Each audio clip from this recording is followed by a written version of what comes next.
Boje, evo kao što možda vidite danas snimam, kao što možda vidite danas, evo ga moj brat, evo ga sam. On igra po ceo dan GTA i ne da mi da napravi misije, inače ljudi, znate ljudi i evo kao što možda vidite, sve ispanski se napravilo, ali ne ispanski nego Michael i Trevor živi isto, a samo u drugoj kući, u drugoj kući.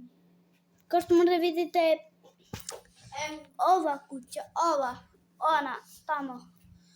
Znate ljudi, znate, evo kao što možda vidite, ma da, tu živiju ovi, kako se zovu, Michael i Trevor. Tu živiju oba dvoje. I ja sam dosta mislio to uradio da su oni živjeli isto. Da, ljudi, on je postao siromah. Da. Inače ne znam što, ali